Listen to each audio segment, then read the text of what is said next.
नमस्कार. भाग्यश्री कुकबुकमध्ये तुम्हा सर्वांचं खूप खूप स्वागत. आज आपण अक्षय तृतीया विशेष स्वयंपाकाचं योग्य नियोजन करून कांदा लसूण विरहित अगदी तासभरात तयार होणारी थाळी बघणार आहोत. चला तर मग रेसिपीला सुरुवात करूयात. सगळ्यात आधी आपण डाळ तांदळाचा कुकर लावून घेणार आहोत. तर त्यासाठी आपल्याला कुकरच्या भांड्यांमध्ये डाळ आणि तांदूळ घालून घ्यायचे आहे. पाव वाटी तुरीची डाळ आणि 1 वाटी इथे मी तांदूळ घेतले आहे. आता तुरीची डाळ 2-3 वेळेस पाण्याने आपल्याला छान धुवून घ्यायची आहे. डाळ धुवून घेतल्यानंतर डाळ बुडेल इतपत यात पाणी घालायचं. आता लगेच आपल्याला 2-3 वेळेस तांदूळसुद्धा छान धुवून घ्यायचे आहे. तांदूळ धुवून घेतल्यानंतर इथे आपल्याला 1 ग्लास यात पाणी घालायचं आहे आणि चवीप्रमाणे तांदळामध्ये मीठ घालून घ्यायचं आहे आणि 1 चमचा साजूक तूप घालायचं आहे. तूप घातल्यामुळे भाताला खूप छान चव येते. आता तुरीच्या डाळमध्ये सुद्धा 1 चमचा तूप घालून घेतलं. तूप घातल्यामुळे तुरीची डाळ छान मऊ शिजते आणि पाव चमचा त्यात हळद घालून घेतली. आता हे सर्व जिन्नस आपल्याला छान मिक्स करून घ्यायचे आहे. आता इथे मी कुकर घेतला आहे. कुकरमध्ये तळाला पाणी घालून घेतलं आणि छोटासा लिंबाचा तुकडा यात घातला, म्हणजे आपला कुकर खालून खराब होणार नाही. आणि डाळ आणि तांदळाचा डबा यामध्ये ठेवून घ्यायचा आहे. तांदळाचा डबा ठेवल्यानंतर यावरती आपल्याला झाकण ठेवायचं आहे आणि यावरती 4 बटाटे मी अशा पद्धतीने ठेवत आहे. इथे आपल्याला बटाट्याची रस्सा भाजी तयार करायची आहे. तर त्यासाठी इथे मी अशा पद्धतीने बटाटे ठेवून घेतले, म्हणजे बटाटे सुद्धा अगदी पटकन आपले शिजले जातात. आता कुकरचं झाकण लावून आपल्याला कुकरचे 4 शिट्ट्या काढून घ्यायचे आहे. तोपर्यंत आता आपण वड्यांची डाळ वाटून घेऊया. इथे आज आपण उडदाच्या डाळीचे वडे तयार करणार आहोत. तर त्यासाठी 1 वाटी उडदाची डाळ 2-3 वेळेस पाण्याने धुवून घेतली आणि नंतर 2 तास ही डाळ मी छान भिजवून घेतलेली आहे. डाळमधील पूर्ण पाणी आपल्याला अशा पद्धतीने काढून घ्यायचं आहे आणि ही डाळ मिक्सरच्या भांड्यामध्ये घालून अजिबात पाण्याचा वापर न करता अशा पद्धतीने वाटून घ्यायची आहे. आता वड्यांसाठी मसाला तयार करण्यासाठी मिक्सरच्या भांड्यामध्ये 1 चमचा जिरं, 1 चमचा धणे आणि 1 चमचा इथे मी बडीशोप घेतली आहे. सुरुवातीला याला छान मिक्सरमधून बारीक करून घ्यायचं आहे. असं बारीक करून घेतल्यानंतर 1 इंच आल्याचे काप आणि 4 हिरवी मिरची छान आता मिक्सरमधून फिरवून घ्यायची आहे. इथे आपलं हे वाटण छान तयार झालं आहे. आता हे वाटण वाटून घेतलेल्या उडदाच्या डाळमध्ये घालून घ्यायचं. चवीप्रमाणे मीठ घालायचं आणि कोथिंबीर घालायची आहे. आता हे सर्व जिन्नस आपल्याला हाताने छान मिक्स करून घ्यायचे आहे. हे बघा, इथे मी हे मिश्रण छान हाताने मिक्स करून घेतलेलं आहे.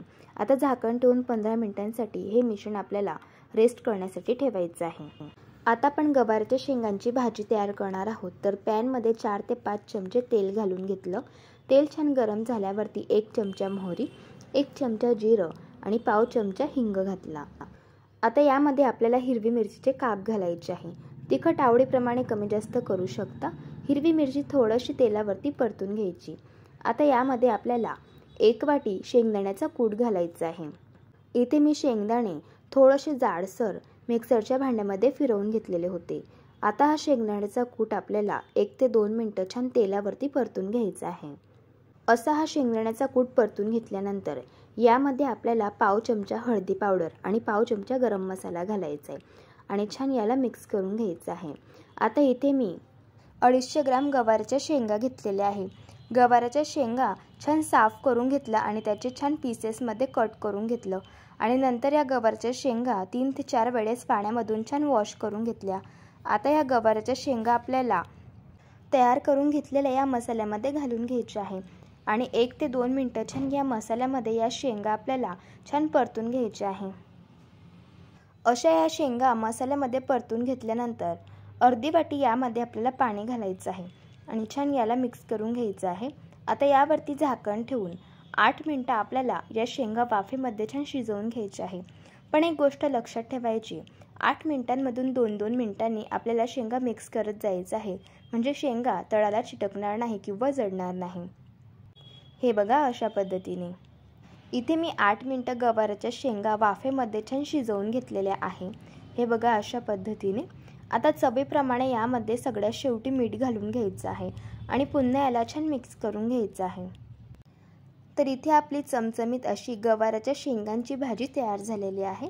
आता यावरती आपण कोथिंबीर घालून घेऊया आणि गॅस बंद करून घ्यायचा आहे. अशी ही गवाराच्या शेंगांची भाजी चवीला अगदी भन्नाट लागते. अशा पद्धतीने नक्की एकदा ट्राय करून बघा. इथे आपण डाळ आणि भात सुद्धा शिजायला ठेवलेला होता. भात आणि डाळ दोघं छान शिजलेले आहे आणि वरती आपण बटाटे शिजायला ठेवलेले होते. बटाटे सुद्धा छान शिजलेले आहे. आता डाळ आणि भाताचा हा आपल्याला डबा यातून काढून घ्यायचा आहे। आता भात थंड होऊ नये यासाठी यावरती मी झाकण ठेवून घेते। आता आपल्याला ही डाळ घोटून घ्यायची आहे।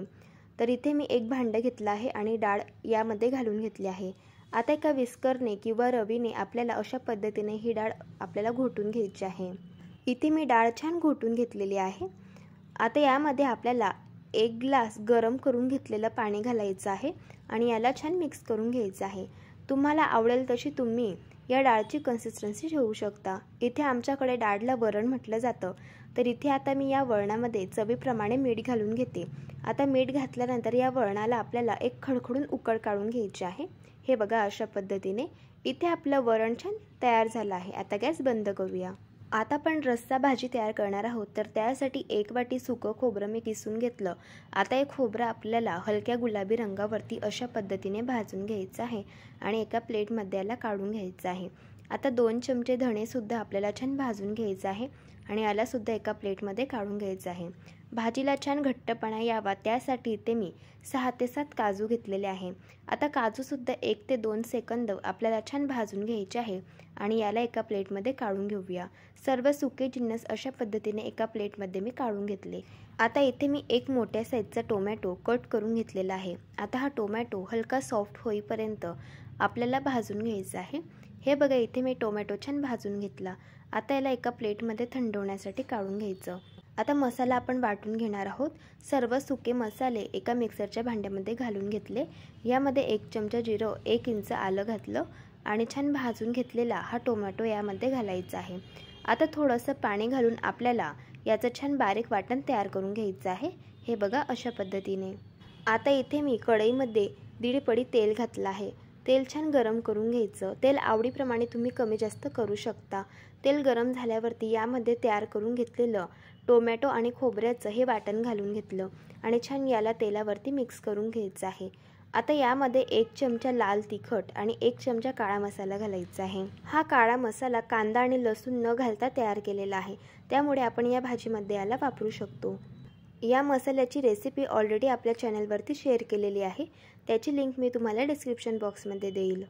आता हे वाटण आपल्याला गॅसच्या लो फ्लेमवरती सतत मिक्स करत तेल सुटेपर्यंत छान याला परतून घ्यायचं आहे।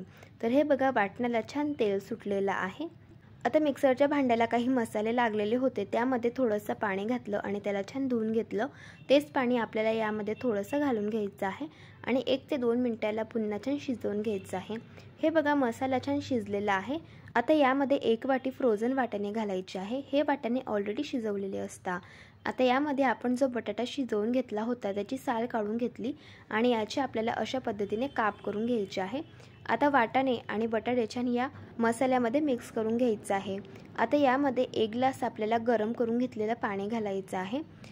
ही भाजी मला थोडीशी घट्ट वाटते, त्यामुळे यामध्ये मी आणखी थोडंसं पाणी घालून घेते। तुम्ही तुमच्या आवडीप्रमाणे भाजीची थिकनेस कमी जास्त करू शकता। आता या भाजीमध्ये चवीप्रमाणे मीठ घालूया आणि ही भाजी 5 ते 6 मिनिटं गॅसच्या लो फ्लेमवरती आपल्याला छान उकळून घ्यायची आहे। इथे मी भाजी छान उकळून घेतलेली आहे आणि सगळ्यात शेवटी यावरती बारीक कापून घेतलेली कोथिंबीर घालूयात। तयार झाली इथे आपली ही चमचमीत अशी वाटाणा आणि बटाट्याची भाजी। चवीला तर अगदी अप्रतिम तयार होते। नक्की एकदा अशा पद्धतीने ट्राय करून बघा। आता सगळ्यात शेवटी आपण आंब्याचा रस तयार करणार आहोत। आंब्याचा रस तयार करताना सगळ्यात शेवटी करायचा म्हणजे आंब्याचा रस काळा पडणार नाही। इथे मी आंबे 4 ते 5 वेळेस पाण्याने छान धुवून घेतलेले आहे। यातील पूर्ण पाणी आपण काढून घेऊया। इथे आज आपण मिक्सरचा वापर न करता पारंपरिक पद्धतीने आंब्याचा रस तयार करणार आहोत।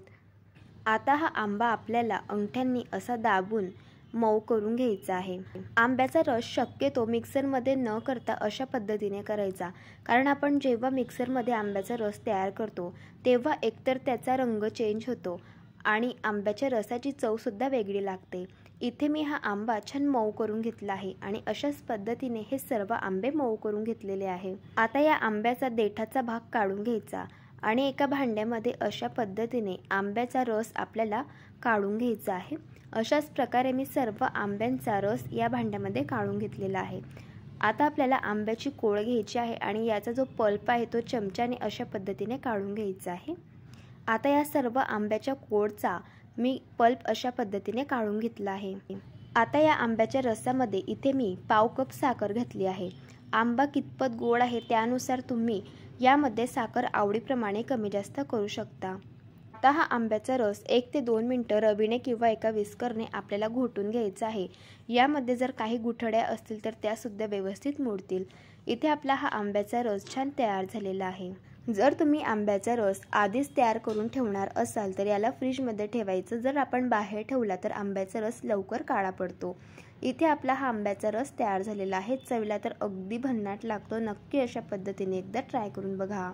इथे भजी तयार करण्यासाठी 2 मीडियम साईजचे कच्चे बटाटे मी किसून घेतले आणि याला 2-3 वेळेस पाण्याने छान धुवून घेतलं। आता या बटाट्यामधील पाणी आपल्याला अशा पद्धतीने पिळून घ्यायचं आहे। इथे मी सर्व बटाट्यातील पाणी छान काढून घेतलेलं आहे। आता यामध्ये आपल्याला थोडं बेसन पीठ घालायचं आहे, म्हणजे आपल्याला अंदाज येतो यामध्ये किती बेसन पीठ आपल्याला ॲड करायचं आहे। इथे मी सुरुवातीला 3 चमचे बेसन पीठ घातलं आणि हाताने याला छान मिक्स करून घेतलं। यामध्ये आणखी बेसन पीठ बसेल असं मला वाटतंय, त्यामुळे आणखी मी यामध्ये 4 चमचे बेसन पीठ ॲड करून घेते। हे बघा अशा पद्धतीने आता पुन्हा याला छान मिक्स करून घ्यायचं आहे। इथे मी टोटल 7 चमचे एवढं बेसन पीठ या बटाट्याच्या किसमध्ये ॲड करून घेतलं आहे। आता यामध्ये आपल्याला पाव चमचा हळदी पावडर, पाव चमचा तिखट आवडीप्रमाणे तुम्ही कमी जास्त करू शकता, पाव चमचा गरम मसाला, पाव चमचा ओवा, चवीप्रमाणे मीठ आणि कोथिंबीर घालून घ्यायची आहे। आणि सगळ्यात शेवटी आपल्याला 1 चमचा तेल घालायचं आहे। तेल इथे कच्चंच वापरायचं आहे। तेल घातल्यामुळे या मिश्रणामध्ये बेकिंग सोडा घालायची गरज पडत नाही आणि अगदी छान असे कुरकुरीत भजी तयार होते। आता हे सर्व जिन्नस आपल्याला छान मिक्स करून घ्यायचे आहे। इथे आपलं हे भजीचं मिश्रण छान तयार झालेलं आहे। आता तोंडी लावण्यासाठी आपण कैरीचा टक्कू तयार करणार आहोत। इथे मी 1 वाटी किसून घेतलेली कैरी घेतली आहे। यामध्ये 3 चमचे आपल्याला गूळ घालायचा आहे आणि चवीप्रमाणे मीठ घालायचं आहे। आता हे सर्व जिन्नस आपल्याला छान मिक्स करून घ्यायचं आहे। हे बघा अशा पद्धतीने आता आपण याला फोडणी देऊन घेऊया। तर इथे मी एका पॅनमध्ये 2 टेबलस्पून तेल घातलं। तेल छान गरम करून घेतलं। यामध्ये पाव चमचा मोहरी, पाव चमचा जिरं आणि पाव चमचा हिंग घातला। आता आपल्याला ही फोडणी हलकी थंड करून घ्यायची आहे। फोडणी हलकी थंड झाली की यामध्ये आपल्याला तिखट घालायचं आहे, कारण जर फोडणी खूप गरम असेल तर तिखट लवकर जळतं। आता ही फोडणी हलकी थंड झालेली आहे। यामध्ये पाव चमचा तिखट घालायचं आणि छान मिक्स करून घ्यायचं। आता ही तयार करून घेतलेली फोडणी आपल्याला या टक्कूवरती ॲड करून घ्यायची आहे आणि याला मिक्स करून घ्यायचं आहे। इथे आपला छान असा चमचमीत आणि चटपटीत असा कैरीचा टक्कू तयार झालेला आहे। आता आपण पुरीसाठी पीठ मळून घेऊया। इथे मी 2 वाटी गव्हाचं पीठ घेतलंय। यामध्ये चवीप्रमाणे मीठ घालायचं आहे आणि थोडं पाणी घालून याचा आपल्याला घट्टसर गोळा मळून घ्यायचा आहे। पुरीचं पीठ मळताना एक गोष्ट लक्षात ठेवायची, पुरीचं पीठ कधी पण घट्ट मळून घ्यायचं आहे। जर आपण सैल पीठ मळलं तर पुरी तेलामध्ये घातल्यानंतर टम्म फुगत नाही, त्यामुळे घट्टसर पीठ अशा पद्धतीने मळून घ्यायचं। इथे मी पीठ छान मळून घेतलेलं आहे। आता आपल्याला पुरी लाटून घ्यायची आहे। आता ज्या साईजची पुरी तयार करायची असेल त्या साईजचा अशा पद्धतीने गोळा तयार करून घ्यायचा। आता या गोळ्याला थोडंसं तेल लावून घ्यायचं आहे आणि आपल्याला पुरी छान लाटून घ्यायची आहे। इथे मी पुरी छान लाटून घेतलेली आहे। हे बघा अशा पद्धतीने। आता पुरी फ्राय करण्यासाठी सगळ्यात आधी आपण पापड आणि कुरडई फ्राय करून घेणार आहोत। इथे मी हा नागलीचा पापड घेतलेला आहे, याला फ्राय करून घेते। आता आपण कुरडई फ्राय करून घेऊया। इथे आपली कुरडई सुद्धा छान फ्राय झालेली आहे। आता आपण पुरी फ्राय करून घेऊया। आता पुरी अशी तेलामध्ये घातल्यानंतर थोडीशी आपल्याला तेलामध्ये याला प्रेस करून घ्यायची आहे। तुम्ही बघू शकतात अगदी छान अशी पुरी टम्म फुगलेली आहे। एका साईडने पुरी फ्राय झाल्यावरती पलटी करून घ्यायची। तयार झाली इथे आपली टम्म फुगलेली पुरी। अशाच पद्धतीने आपल्याला सर्व पुऱ्या फ्राय करून घ्यायच्या आहेत। आता आपण वडे फ्राय करून घेऊयात। तर इथे आपल्या वड्यांचं मिश्रण छान रेस्ट झालेलं आहे। आता हे मिश्रण आपल्याला थोडंसं हाताने छान मिक्स करून घ्यायचं आहे। हे बघा अशा पद्धतीने। आता आपण वडे थापून घेणार आहोत। तर त्यासाठी इथे मी एक प्लॅस्टिकचं शीट घेतलं आहे, याला थोडंसं पाणी लावून घेतलं। आता हातामध्ये वड्यांचं थोडंसं मिश्रण घ्यायचं आहे आणि आता आपण हाताला थोडंसं पाणी लावून हा वडा अशा पद्धतीने थापून घेणार आहोत। असा हा वडा थापून घेतल्यानंतर लगेच आपल्याला तेलामध्ये फ्राय करून घ्यायचा आहे। वडा असा आपल्याला पेपरवरून हातावरती काढून घ्यायचा आहे आणि अशा पद्धतीने तेलामध्ये घालून घ्यायचा आहे। आता हा वडा गॅसच्या मीडियम फ्लेमवरती क्रिस्पी आणि कुरकुरीत होईपर्यंत आपल्याला छान फ्राय करून घ्यायचा आहे। वडा तेलामध्ये घातल्यानंतर यावरती थोडंसं तेल आपल्याला घालायचं आहे, म्हणजे वडा मस्त टम्म फुगतो। तुम्ही बघू शकतात वडा मस्त टम्म फुगलेला आहे। वड्याची एक साईड छान फ्राय झाली की वडा पलटी करून घ्यायचा आहे आणि वडा मस्त दोघी साईडने आपल्याला क्रिस्पी आणि कुरकुरीत होईपर्यंत फ्राय करून घ्यायचा आहे। इथे आपला वडा मस्त फ्राय करून घेतलेला आहे, तुम्ही बघू शकतात अगदी परफेक्ट। आता आपण भजी फ्राय करून घेणार आहोत। आता हे भजीचं मिश्रण थोडंसं बोटांमध्ये घ्यायचं आणि अशा पद्धतीने तेलामध्ये घालून घ्यायचं आहे। आता ही भजी क्रिस्पी आणि कुरकुरीत होईपर्यंत हलक्या गुलाबी रंगावरती छान फ्राय करून घ्यायची आहे। भजींची एक साईड फ्राय झाली की भजी पलटी करून घ्यायची। इथे मी भजी छान फ्राय करून घेतलेली आहे, तुम्ही बघू शकतात अगदी छान क्रिस्पी आणि कुरकुरीत भजी फ्राय झालेली आहे। इथे आपला अक्षय तृतीया विशेष सर्व स्वयंपाक तयार झालेला आहे।